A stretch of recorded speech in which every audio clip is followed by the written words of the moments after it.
Hola, bienvenidos a todos nuevamente. Vamos a continuar platicando el día de hoy sobre la historia de la ciudad de Celaya.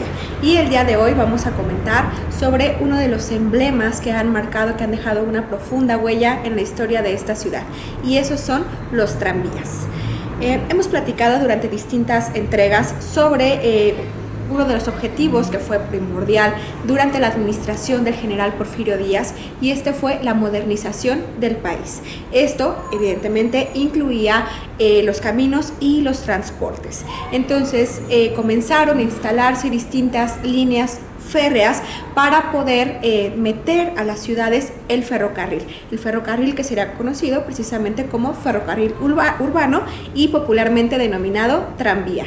Entonces bien, aquí en la ciudad de Celaya, desde la década de 1880, se buscó el generar la concesión para que alguna empresa viniera a invertir en esta ciudad y pudiera construir las líneas que comunicarían el centro de la ciudad de Celaya con la estación de ferrocarriles. Desde 1880 hubo una compañía interesada, sin embargo no logró ningún acuerdo con el gobierno municipal. 2 años después, para 1882, tenemos al señor Francisco Parkman, que tuvo distintas entrevistas con con la administración pública de esta ciudad para lograr precisamente que fuera a él quien se le diera esta concesión.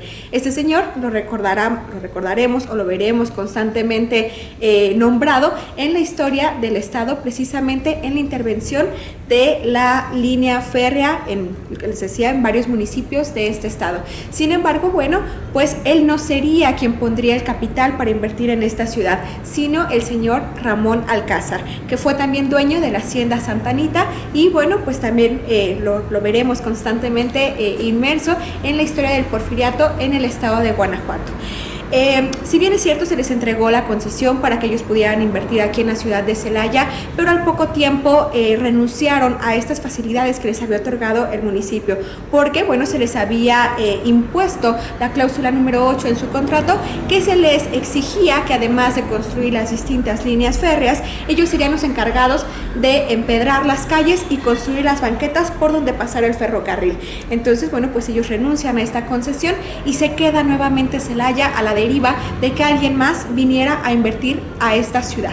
Fue hasta 1885 cuando el general Mariano Escobedo, que también hemos mencionado anteriormente en varias entregas, que tenía su domicilio en donde ahora es la Comisión Federal de Electricidad, en el Portal Guerrero de aquí de la ciudad de Celaya, llegó a esta ciudad y solicitó el ser quien tuviera esa concesión. Finalmente él empezó a construir las distintas líneas férreas, negoció con la administración pública y se dieron en algunos términos y le permitieron modificar también la línea original o la infraestructura que se pensaba construir para este tranvía, y finalmente él logra conectar la ciudad de Celaya con la entonces lejana estación de ferrocarriles.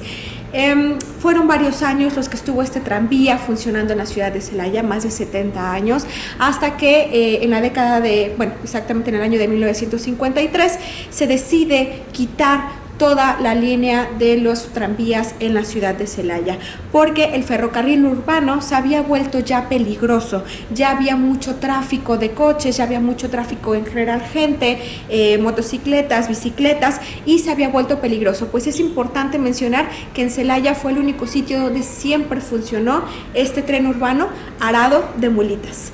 Entonces bien, pues se decide retirar toda la línea del ferrocarril urbano en la ciudad de Celaya y se acabaron los grandes espectáculos que la gente disfrutaba pues del tranvía, debido a que pues, quizá recordamos todos de una manera como muy uniforme los carros que araban estas mulitas, pero tenían distintas funciones y por ende distintos modelos. Había algunos modelos que no tenían, por ejemplo, ventanas, sino que iban al aire libre. Había algunos otros modelos especiales que la gente solicitaba para funerales, para poder trasladar hasta el Panteón Municipal Norte a sus difuntos, y había otros que funcionaban como plataformas y que transportaban a los obreros del Molino del Carmen, actualmente el Palas Atenea. Entonces estas eran distintas plataformas que divertían a la gente por ver a los obreros cómo era que maniobraban con todos los costales de harina que llevaban hacia ese lugar o que sacaban precisamente de ahí.